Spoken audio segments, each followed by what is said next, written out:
Welcome to Perspectives in Mobile, the news podcast from the Mobile Ecosystem Forum. Join us discussing the world of telecommunications, technology, and mobile innovations.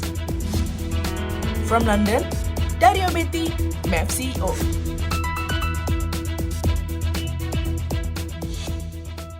Hello, everyone, and welcome to Perspectives, the podcast from the Mobile Ecosystem Forum, where we look at the different people, the different opinion, the different services that make up the Mobile Ecosystem Forum.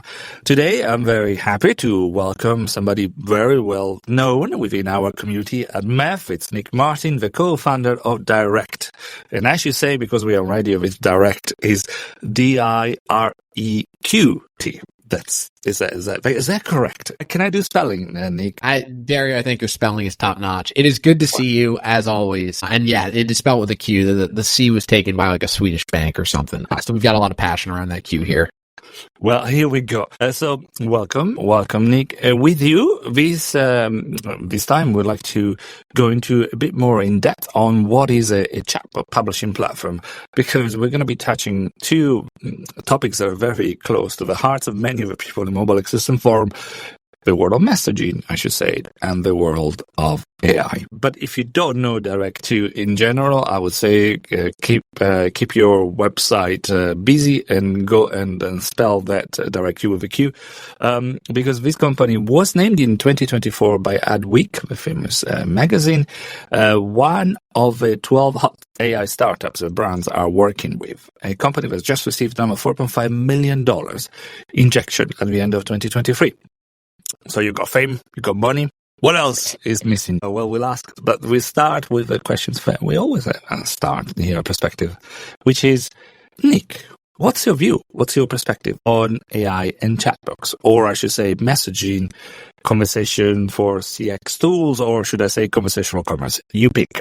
But what is happening? So at a high level, what we believe at Direqt is that it is fundamentally changing the way that people discover, consume, and engage with content at scale. I think that's happening across text, so the written word, audio, and video. Direqt is really focused today on how do we help the biggest content creators in the world, media companies, content publishers, build for this new version of the internet where people are expecting an interactive conversational experience where they can ask questions, get answers, dig deeper, and really be an active participant in the relationship they have with content providers. And so we have a platform, you mentioned it, a chatbot publishing platform, which is how a media brand or a content publisher can train an AI on all of their unique content and then distribute that to their audience and monetize it. And so you can build this chatbot really quickly on the Direqt platform. You can distribute it and reach users in a variety of environments like text messaging apps.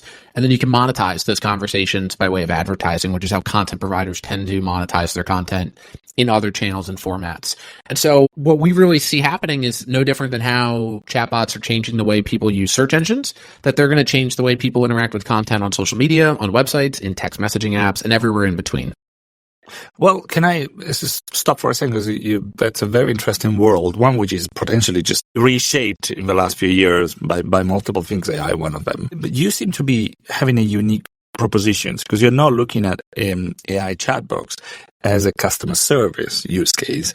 You are engaging with brands that have content. So it's almost like is it content exploration? Yeah, I think it's about content engagement and consumption, and maybe throw discovery in there as well. So the life cycle of the way people spend time with content, which is, by the way, almost the only thing people actually do with their spare time. So in general, you sleep for hopefully 8 hours, right? You go to work for about 8 hours, and consumers spend the other 8 hours of their day with digital content, right? Increasingly on mobile, but across devices. And so we love content. It's how we alleviate boredom. It's how we learn. It's how we find entertainment.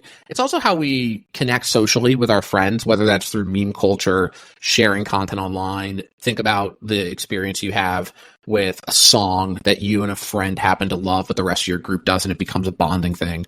So people love content and they love consuming content. And the more you can engage and be interacting with the content, the better and the deeper that experience tends to be. And so we focus on how do you take that to the next level? How do you leverage AI and conversational AI in particular to create a more compelling, more engaging experience, whether that's recommending content somebody might not know they're interested in. Maybe that's allowing the user to kind of train their own algorithm to share what they're most interested in and get recommendations around it. It can be searching for content. It can be trying to get answers.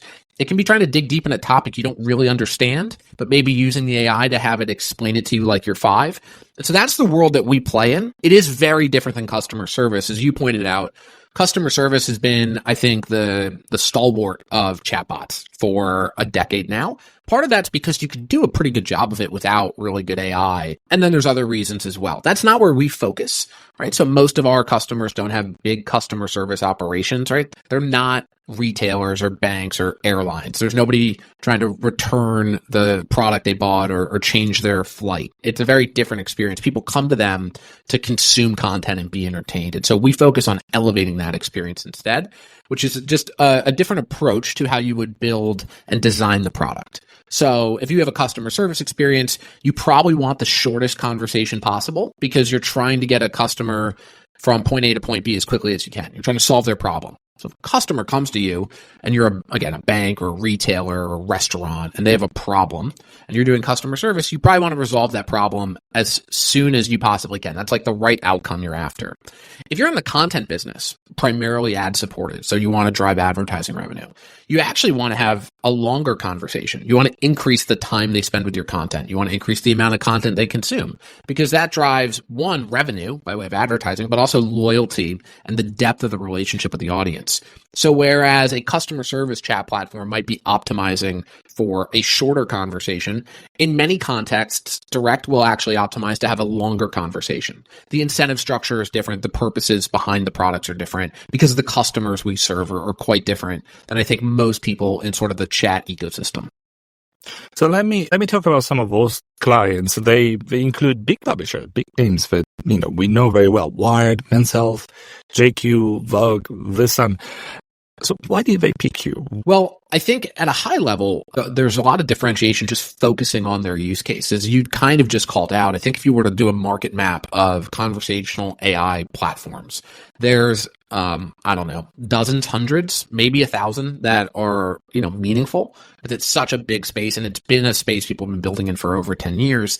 And 90 to 99% of them are very focused on that customer service use case. We separate ourselves by focusing on content and engagement. And so that's part one. Part two is we've really built out a end-to-end platform across everything that matters if you're trying to build a chat-based content experience. And so what that means is it's not just easy to build the chatbot or the AI or the assistant. We have a great distribution network where we can put your content in front of new audiences, and then we layer this monetization capability to put an ad inside the chatbot, for example, which is a critical part of what a content business needs. It would be akin to, if you were focused on the retail use case, the ability to do conversational commerce being pretty critical. We've built that sort of full stack conversational platform for somebody that produces content, and that's their core business model. And so I can't speak for them. I think those are many of the reasons why a lot of the customers we work with today, and we're very proud of the roster that we have chosen to work with us. Let's talk about your company. Let's talk about your path, your decisions that you had to take. You founded, but you were one of the co-founders in 2017, and you have lived through the pandemics, the crisis, everything that came for the last few years. I assume, I might be wrong, but this was not a direct path. The industry, the world has changed a lot in the last few years. Are things, different from when you started up the company? Have you looked at a different way of solving the problems of enterprises and content publishers? Yes and no. I think it depends on the details that you focus on. When we started Direqt many years ago, many people in this audience will know my co-founder and our CEO, John Duffy.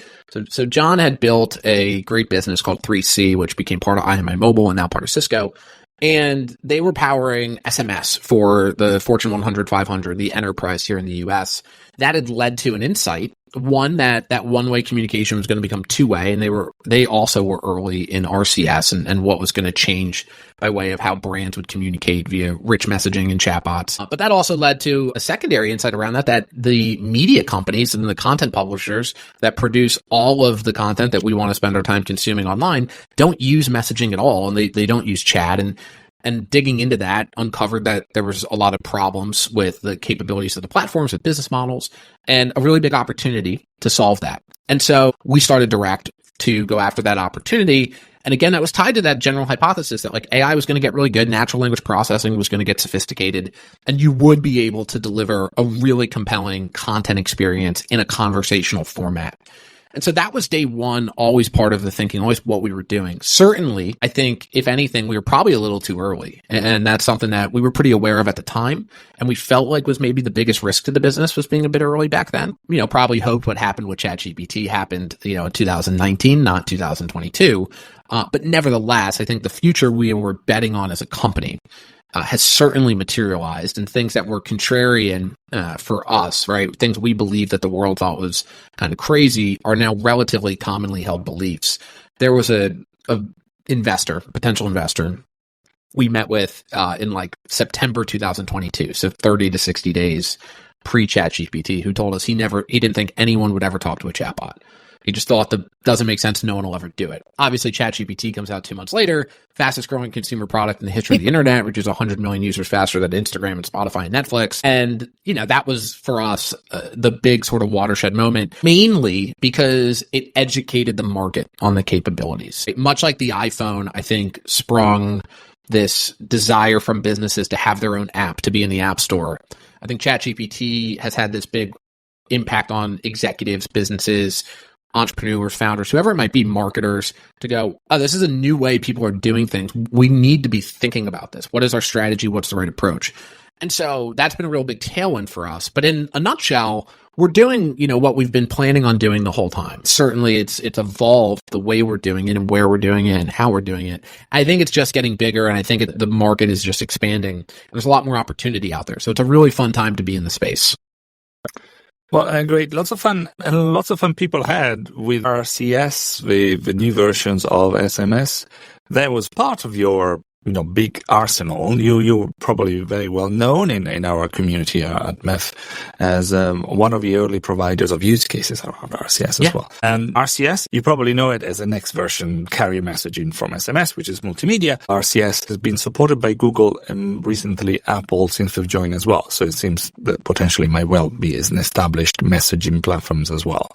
Now, how do you see RCS? You've lived the RCS world. Are you more positive? Are you less inclined into RCS? So I think, as you've called out, we have lived in RCS for a really long time. RCS has been a core part of our focus since the inception. And some of our founding team has been working on RCS since even before that, right? So there's over a decade of experience and thinking and real effort to try to bring RCS to the place that we think it will get to. And just like what we kind of hoped happened with ChatGPT, we would have loved if that happened in 2020 or 19, not 2022.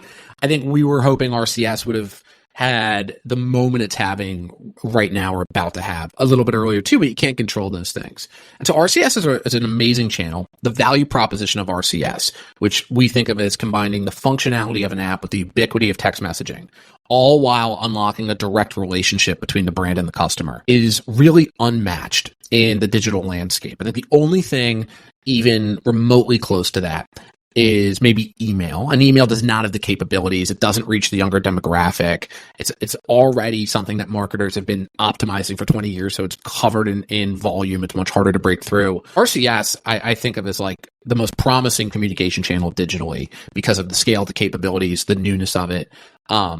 And where the world is going. And so for us, it's a really big deal. And the fact that Apple's gotten behind it, the fact that there's a new standard that's come out recently that we think really improves some of the functionality is incredible. And so for us, the use case in RCS we've really focused on trying to pioneer is around P2A, so user-initiated conversations, where if I open my default text messaging app, I actually have a news feed of brands, of content that I can interact with through conversations, through chatbots. And so we power that. We call it galleries. It's live in certain markets around the world already today with tons of content, thousands and thousands of unique pieces of content every day that we bring in from the best content publishers out there.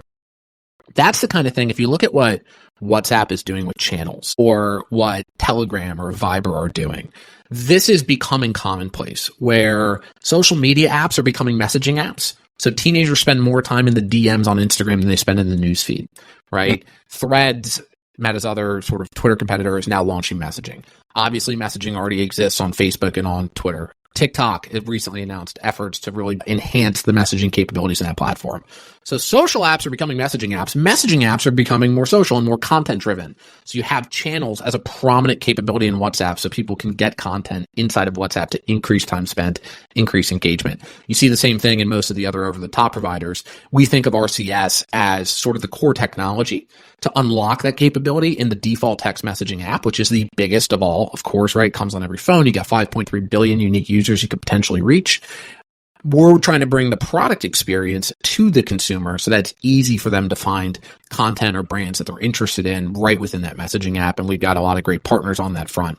And so that's been really a pillar of how we think about driving distribution and adoption for chatbots in general, and certainly for our customers and content publishers, but the market more broadly. And that's something we expect to continue to invest heavily in, and that we think as we turn the corner into 2025, and with some of the momentum behind Apple and some of the other changes in the ecosystem, we think is finally at the point where it can really deliver on the promise that I think everybody in the industry has expected and hoped for. And there was always kind of that joke at your events or other events of like, this is the year of RCS. And I think a little cheeky at moments because we all could tell there was just a little more groundwork to be laid. I think we're just getting past that. And especially as it becomes ubiquitous the way everybody had planned it to be, we've got a really bright future with RCS. So let me ask you about mobile, because you mentioned it before. You are now multi-platform. You look at website, which is desktop, not just mobile. Here at MEF, we came up with a number, our content and advertising team, and they came up with 1,712 years. That's the amount of time people spend every day on a mobile phone watching that screen. So that's a really powerful statement. I think there's so much happening in mobile. So how important do you imagine these to be right now versus what you rightly say is it's not just mobile nowadays, it can be everywhere. We are expected and treated to have channels from speakers to TV to anything else. Everything is connected now. Is there something specific? Are we going to expect something more on mobile, or is it just going to be all the same across these different experiences? Well, I think mobile is the king of the castle in terms of channels or devices, depending on how you want to think through it. So people spend time everywhere. The television is really valuable still. Radio advertising is like an $18 billion a year business today, which is kind of shocking when you think about it. Podcasting, like we're doing here, is an important medium that drives consumption.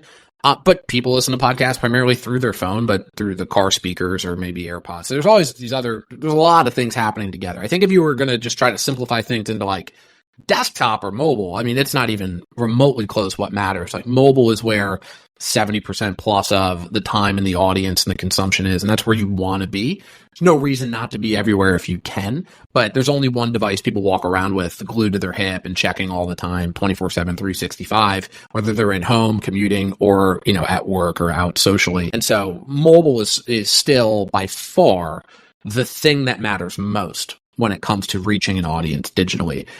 Is it possible in 2 years, 4 years, 6 years that there's new places that matter, maybe new pieces of hardware, whether that's smart glasses, which have a lot of momentum in a small pocket right now from Meta and Ray-Ban, which is interesting. Voice is just an interesting medium, right? Is the 50 million homes that Alexa is in a more important distribution channel for brands on the back of Alexa getting a lot better because of advances in AI? Same thing with Google Home or otherwise. Potentially, right? That I think on a long enough time horizon, the answer is of course. Predicting the exact moment in time a little tougher.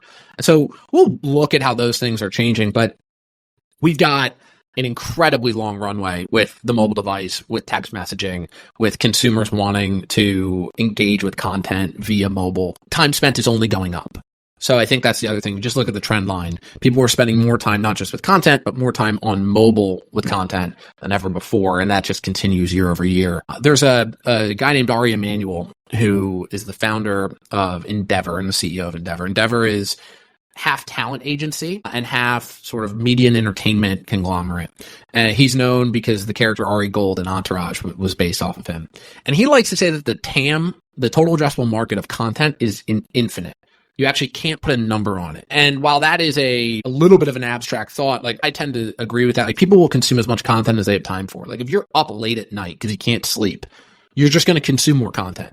like maybe you'll sit there and lay and think with your thoughts, but there's nothing else to do besides consume content for most people in most situations, most of the time. It's why people, I'm going to walk out of this office after this podcast, and the guy I see in the hallway walking to the bathroom is probably going to be scrolling through Twitter, watching videos on TikTok, reading a newsletter in his email, maybe consuming content via chatbot by way of RCS or otherwise. And so we use it to fill every moment in our time that we can. And I think that's only going to continue. So let me use your valuable time as a consultant for help me out with some of the key questions. If we use AI in general, if we are a content provider, should we worry that RSS content, that web content and so on is going to be scrapped and then used worldwide as AI are we going to be losing control of our content because of AI? Depends.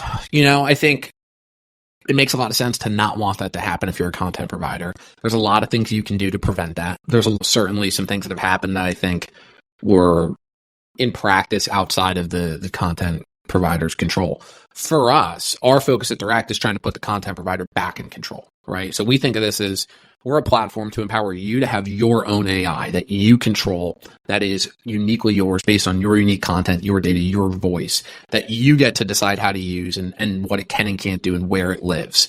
And so we focus very much on trying to empower the content creator with their own AI capabilities sort of for this new world. If I was sitting in your seat and I was worrying, hey, is one of these other AI companies going to scrape my content?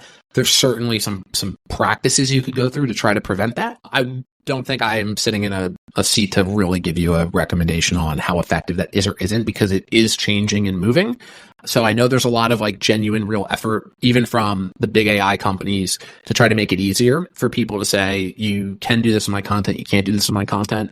OpenAI, as an example, announced an initiative on this front maybe 6 months ago that they expect to get live, I believe, early next year, to help rights holders and content owners tell them what they would prefer them to do or not do with their content. There are smaller, more quick kind of fixes or capabilities that do exist for that today.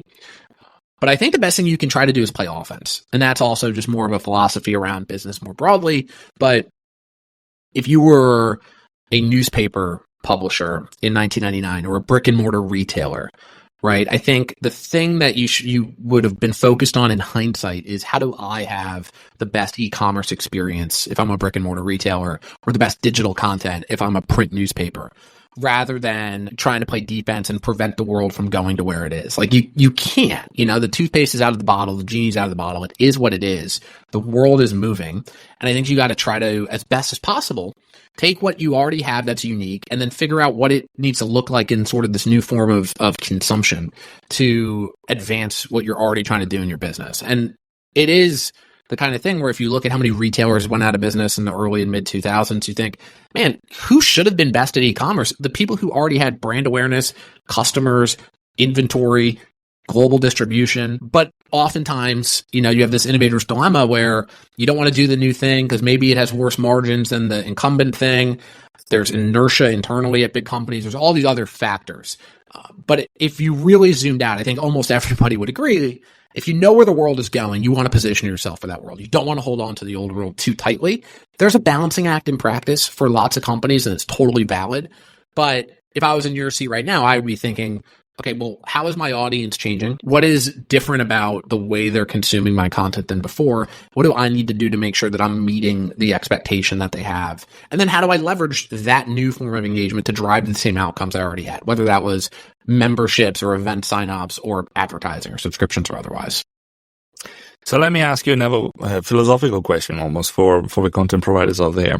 Is AI open up new creative paths, or is it a great copy and paste tool? Can you maintain a persona, yours? Can you create different vibes for your? Yeah, I actually think, and we think as a company, that's one of the most important practices for any brand with their own consumer-facing AI. So just to address your question directly, you certainly can create unique experiences that are not copy paste via AI. I think if you just look at what's happening with image generation, video generation, music generation, really obvious. Right? There was this song that went viral last year that was from a fake version of Drake that was largely AI supported is probably the most fair way to describe AI's role in that song. So there was a lot of human creation still. And until it was known that that was an AI, and even thereafter, like that song was going viral, getting millions of plays.